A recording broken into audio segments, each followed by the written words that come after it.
বন্ধুরা, ভিডিওটা যদি ভালো লেগে থাকে তাহলে একটা লাইক করবেন, কমেন্ট করবেন, চ্যানেলটা সাবস্ক্রাইব করে পাশে থাকবেন। ধন্যবাদ আপনাদের সবাইকে আমাদের পাশে থাকার জন্য। পুরো জঙ্গলে অনেক বৃষ্টি হচ্ছিল এবং কি সবাই যার যার বাসায় ছিল এবং কি তারা যার যার মতো সবাই খাবার বেশি করে এনে রেখেছিল। অন্যদিকে টুনটুনি পাখির চারটি সন্তান ছিল এবং কি বৃষ্টি থেমে যায় যখন সে খাবারের খোঁজে যাবে তখন তার মেয়ে তখন বলতে থাকে, মা তুমি এত সকাল সকালে কোথায় যাচ্ছ মা?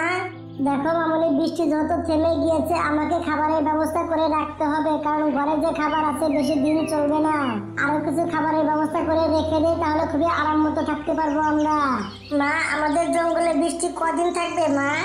দেখো মামনি, বৃষ্টির কথা তো কিছু বলা যাবে না, 5 দিনও থাকতে পারে, 4 দিনও থাকতে পারে, আবার নাও থাকতে পারে। এখন তো সারাক্ষণই আকাশ খারাপই হয়ে থাকে, তাই না?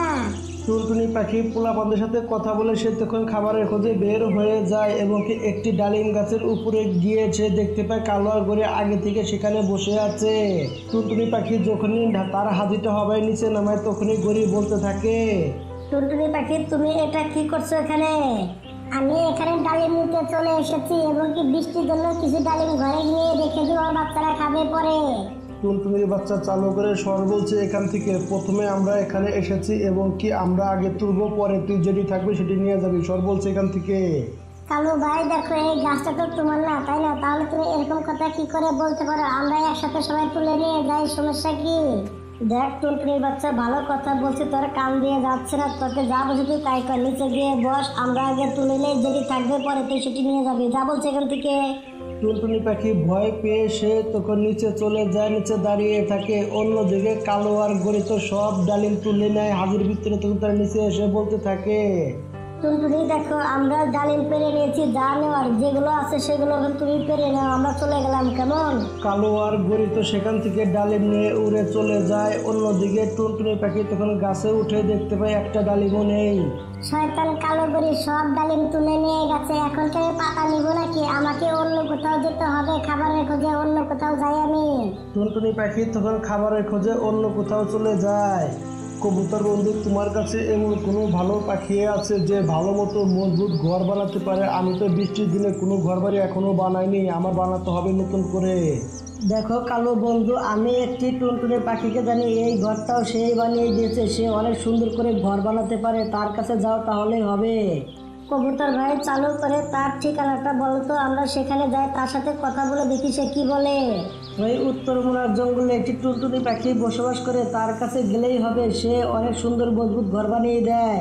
কালো গরিব টুনটুনি পাখিকে দিয়ে ঘর বানিয়ে নিয়েছে। টুনটুনি পাখি বাসায় চলে আসে, অনেক বৃষ্টি হচ্ছিল। টুনটুনি পাখিকে ডালিম দেওয়ার কথা ছিল, কিন্তু কালো গরি এখনো ডালিম দিয়ে যায়নি। 4 দিন হয়ে যাচ্ছে, একটানা বৃষ্টি হচ্ছে, কালো গরিতে ডালিম দেওয়ার কথা ছিল, কিন্তু ডালিম তো দিয়ে গেল না। আমার মনে হচ্ছে বৃষ্টির কারণে তারা আসতে পারতেছে না, বৃষ্টি থেমে গেলে হয়তো তারা ডালিম দিয়ে যাবে। টুনটুনি পাখি এসব কথা বলে এবং নিজেকে সান্ত্বনা দিচ্ছিল। একটানা 7-8 দিন বৃষ্টি হয়, বৃষ্টিটা থেমে গিয়েছে। বৃষ্টি থেমে গিয়েছে, বুকে কালো কালো ডালিম দিয়ে গেল না। আমার ঘরে খাবার সব শেষ হয়ে যাচ্ছে, আমি যাই ডালিম নিয়ে আসি কালো কাওয়ার কাছ থেকে। টুনটুনি পাখি চালু করে কালো কাওয়ার বাসায় চলে যায়। সেখানে গিয়ে সে তখন বলতে থাকে, কালো আর গরি দেখো, তোমাদের ঘরের বদলে 50টা ডালিম দেওয়ার কথা ছিল, তোমরা কিন্তু এখনো দিলে না। চালু করে আমাকে ডালিম দিয়ে দাও, আমি বাসায় চলে যাব। দেখো টুনটুনি আপু, আমাদের কাছে যত ডালিম ছিল সব এই 7-8 দিনে শেষ হয়ে গিয়েছে, আমাদের কাছে এখন কোনো ডালিম নেই। দেখো কালো গরি, তোমরা তো ভালো মতো বললে আমাকে ডালিম তো দিবে না, তাই না? তাহলে আমি কবুতর ভাইয়ের কাছে এখনই যাব, গিয়ে বিচার দিব এবং কি ডালিম না পেলে আমি সব কিছু বলে দেব এবং কি আমার সন্তান নাহলে খাবে কি? আমার ঘরে কোনো কিছুই নেই খাবার মতো। আরে টুনটুনি আপু, তুমি এটা কেমন কথা বলছো? কারোর কাছে কোনো বিচার দিতে হবে না, গরির কথায় তুমি কিছু মনে করো না। কালকে আমি তোমাকে 50টা ডালিম নিয়ে দিয়ে আসবো। কালু কাবুয়াকে বিশ্বাস করে তখন টুনটুনি পাখি বাসায় চলে আসে। কালো, তুমি টুনটুনি পাখিকে ডালিম কোথা থেকে এনে দিবে? সব ডালিম তো শেষ হয়ে গিয়েছে, তাই না? গরি, তোমাকে চিন্তা করতে হবে না, টুনটুনি পাখিকে আমি জবের ডালিম খাইয়ে দিব এবং কেউ আমাদের কাছ থেকে ডালিম নিতে চেয়েছে না। আমি একটি বিষাক্ত ফলকে চিনি, সেই ফল ভরে হাজিপুরে আমি সেই ফলগুলো নিয়ে যাব, টুনটুনি পাখিকে দিয়ে আসবো, তারা খেলে সবাই একসাথে মরে পড়ে থাকবে। টুনটুনির বাচ্চা আমাদের নামে বিচার দিতে চেয়েছিল না, আমাদের ইজ্জতের 12টা বাজিয়ে চেয়েছিল না, ওর ইজ্জতের 12টা বাজিয়ে দেবো, ওদেরকে দুনিয়া থেকে সরিয়ে দিব পুরো ফ্যামিলিকে। শয়তান কালো তখন টুনটুনি পাখিকে সেই বিষাক্ত ফল হাজিপুরে নিয়ে দিয়ে দেয়। টুনটুনি আপু দেখো, ডালিম তো শেষ হয়ে গিয়েছিল, ডালিম তো নেই, এই কারণে আমি নতুন ফল তোমার জন্য নিয়ে এসেছি। ভাই কোনো সমস্যা নেই, তুমি ফল তো নিয়ে এসেছো তাই না, ডালিম আনোনি তাতে কি হয়েছে? আমার পোলাপান গুলো এখন আর খিদায় কষ্ট করবে না। আমার পোলাপান গুলো খুবই খিদায় কষ্ট করছিল আজকে, এবং কি এখন ফলগুলো খেলে খুবই আরাম মতো তারা থাকতে পারবে। টুনটুনি পাখি কালো কাওয়ার ফলগুলো একটি সাইডে রেখে দেয়, অন্যদিকে আবার বৃষ্টি শুরু হয়ে যায়। অন্যদিকে টুনটুনি পাখি তখন সেই বাচ্চাগুলোকে ফলগুলো খেতে দেয়। বাচ্চাগুলো যখনই ফলগুলো খায় এবং কি তখনই সেই বাচ্চাগুলো সেই জায়গায় মারা যায়। তখন টুনটুনি পাখি বলতে থাকে, নুপুর মামনি, খোকা বাবা, তোমাদের কি হয়েছে? তোমরা চোখ খুলো। টুনটুনি পাখি অনেক ভয় পেয়ে গিয়েছিল, তখন সে ডাক্তারকে ডেকে নিয়ে আসে।